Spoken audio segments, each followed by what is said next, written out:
Bom, pessoal, então para a gente compreender a ideia de volume, nós vamos ter que ter sempre uma figura, também tridimensional, que sirva de unidade para encontrar o volume da figura da qual nós desejamos encontrar. Essa figura básica, trabalhada no sistema internacional, é o cubo, né? Como muitos de vocês já devem ter observado, muitas relações de volume têm sempre no final uma unidade cúbica. Então você fala 1 metro cúbico, 1 centímetro cúbico, né? 3 milímetros cúbicos. Por que você usa essa expressão? Não é simplesmente porque você multiplicou metro por metro por metro, tá certo? Não é por conta disso. Na verdade, quando você fala 1 metro cúbico, significa que você está pegando uma figura espacial que tem uma região ocupada no espaço equivalente a um cubo que tem 1 metro de aresta, ok? Então, se um cubo tem 1 metro de aresta, ele tem 1 metro cúbico. E se uma figura tem 1 metro cúbico de volume, é porque a região ocupada no espaço por essa figura é equivalente à região ocupada por esse cubo. Então, pessoal, é como se as medidas fossem sempre replicações fiéis dos cubos, né? A gente calcular o volume seria simplesmente contar esses cubinhos. Então, vou criar aqui uma situação, alguns cubinhos para a gente contar. Ó. Então, se esse cubo é a unidade de medida básica, não importa se é decímetro, centímetro ou milímetro, se ele é a minha unidade que eu estou trabalhando, se eu tenho 2 desses cubos, uma figura então com 2 desses cubos, eu tenho 2 unidades de volume, ok? Então, por exemplo, se o cubo, que é a unidade, tem 1 metro de aresta, ele sozinho tem 1 metro cúbico. Se eu tenho 2 desses, então eu vou ter 2 metros cúbicos, ok? E aí, obviamente, eu posso brincar, né, e criar figuras das mais diversas possíveis. Então, vou brincar aqui criando algumas figurinhas, né, para vocês irem observando, e vamos perguntar qual o volume dessa figura, certo? Então, estou criando aqui aleatoriamente algumas figuras para a gente brincar de volume. Bom, qual o volume então dessa figura que nós criamos aqui agora? Essa figura não tem nenhum nome específico, mas se a minha unidade básica de volume é o cubo, essa figura tem quantos desses cubos? Ela tem 1, 2, 3, 4, 5, 6, 7 desses cubos. Então ela tem 7 unidades de volume. Se esse cubo ele tem 1 metro de aresta, então a região ocupada por ele é de 1 metro cúbico. Então eu diria que a região ocupada por toda essa figura seria de 7 metros cúbicos, ok? Se esse cúbico ele tem 1 centímetro de aresta, então esta figura ela teria 7 centímetros cúbicos. Seria a região ocupada no espaço, né, de modo equivalente a ter 7 cubinhos de 1 centímetro de aresta.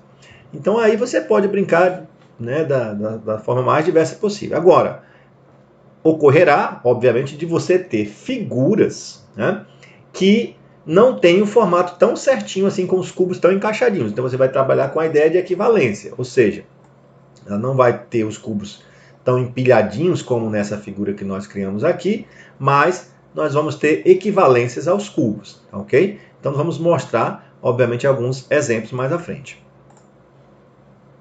Bom, dando continuidade, nós estamos aqui com a figura que é um paralelepípedo retângulo, né, que é uma das figuras que a gente consegue encaixar os cubinhos em determinada unidade de maneira certinha, né?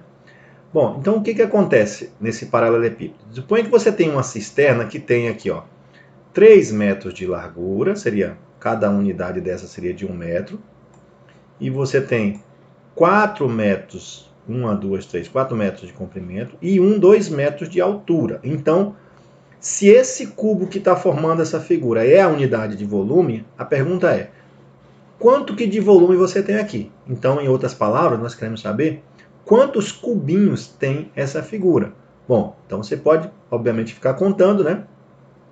Se você observar, você pode contar quantos cubinhos tem na parte de cima. Então você tem 1, 2, 3, 4, 5, 6, 7, 8, 9, 10, 11, 12 cubinhos, né?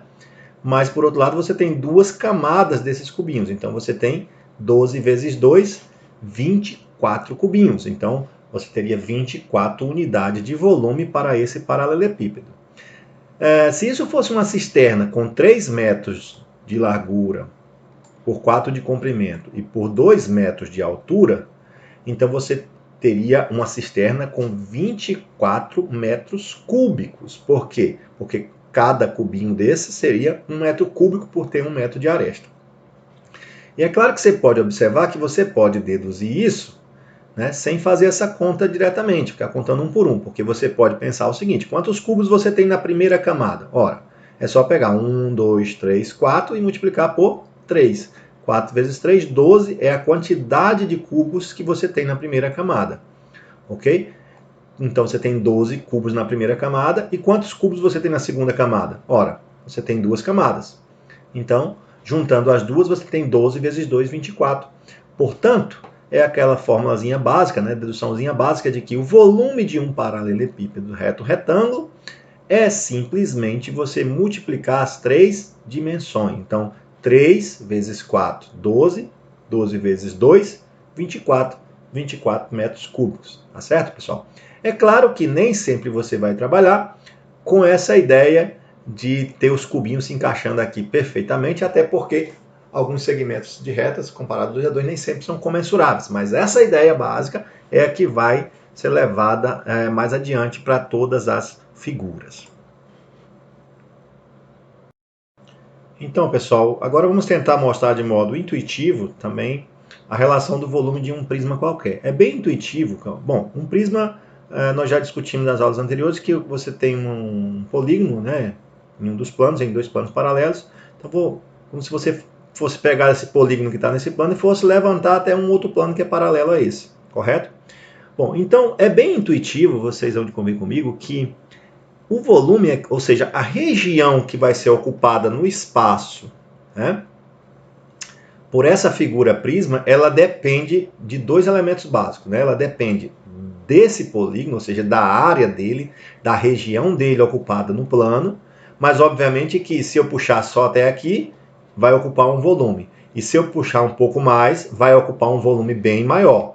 Então é razoável a gente pensar que o volume do prisma, ele tem uma relação direta de proporcionalidade entre a área da base e a altura do prisma. Claro, né? Se a área for fixada, quanto maior a altura, maior será o volume. Perfeito? E, obviamente, se a altura for fixada, quanto maior a área da base, maior será o volume. Então, a relação, na verdade, do volume de um prisma, ela é bem simples. É como se você pegasse essa área aqui, ó, e como você vai levantando ela sempre por igual, mesmo que o prisma seja tortinho assim, você está sempre levantando por igual. Ou seja, significa que essa figura é sempre a mesma, né, em todas as seções paralelas ao plano da base. Então, como você está sempre levantando, digamos assim, esse polígono por igual, é intuitivo você pensar que o volume do prisma vai ser a área da base dele multiplicada pela altura, que é o tanto que você levantou essa figura. Tá certo? Claro, lembrando que se o prisma for oblíquo, a altura não é a aresta lateral. A altura é sempre essa distância entre os planos das bases, que vai representar para a gente exatamente quantas vezes você levantou essa figura, tá certo? Então, volume de um prisma qualquer é bem intuitivo, como sendo a área da base multiplicado pela altura desse prisma. Né? Então, nós vamos ver isso em alguns exemplos, algumas situações de problemas aí de vestibulares, de Enem ou de livros didáticos também.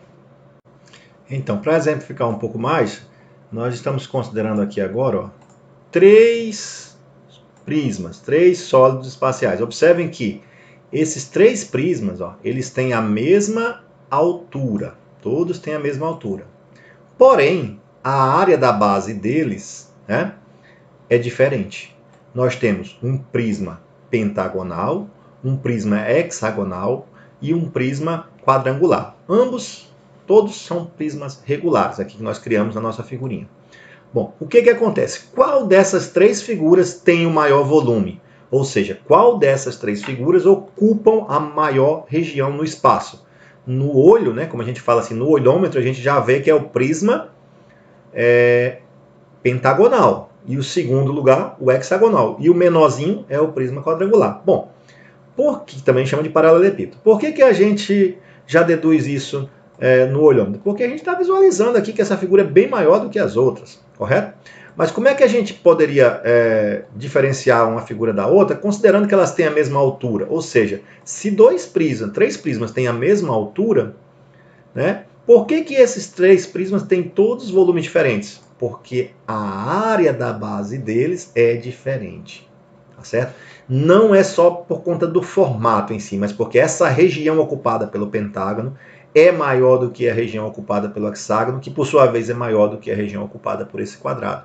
Então você está tendo três figuras que têm a mesma altura, porém elas não têm o mesmo volume. Por quê? Porque a área da base delas é bem diferente. Tá certo? Então, mais uma ideia aqui intuitiva de você visualizar que o volume de um prisma depende da área da base e depende da altura dele.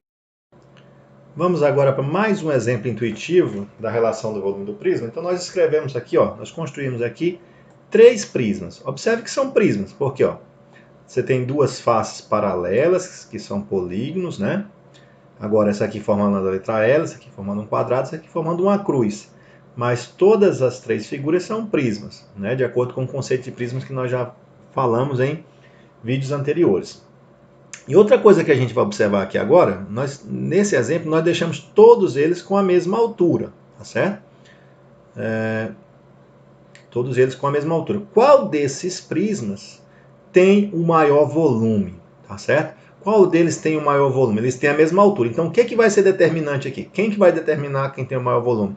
É a figura que tiver a maior área. Então, quem tem maior área? Esse quadrado, essa cruz ou esse L, já que eles têm a mesma altura? Então vamos ver essas três figuras pela vista frontal, né?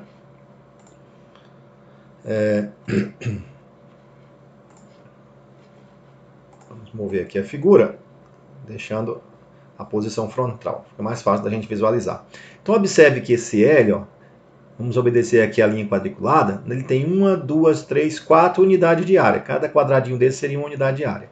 E esse quadrado também tem 4 unidades de área. E essa cruz tem 1, 2, 3, 4, 5 unidades de área. Então, conclusão, como essa cruz ela tem uma unidade de área aqui maior, a mais do que os demais, a cruz vai ter o maior volume. Já essa figura e essa outra figura, que é formada pelo L e formada pelo quadrado, elas têm a mesma área da base. E como ambas têm a mesma altura, conclusão, a figura que tem o maior volume é aquela que tem a maior área. Portanto, a que tem o maior volume é, neste caso, a cruz que tem a maior área. E essas outras duas têm o mesmo volume. Tá, ok? Então, bem intuitivo, né? Ou seja, se três prismas têm a mesma altura, quem vai determinar o maior volume? Aquela figura que tem a maior área.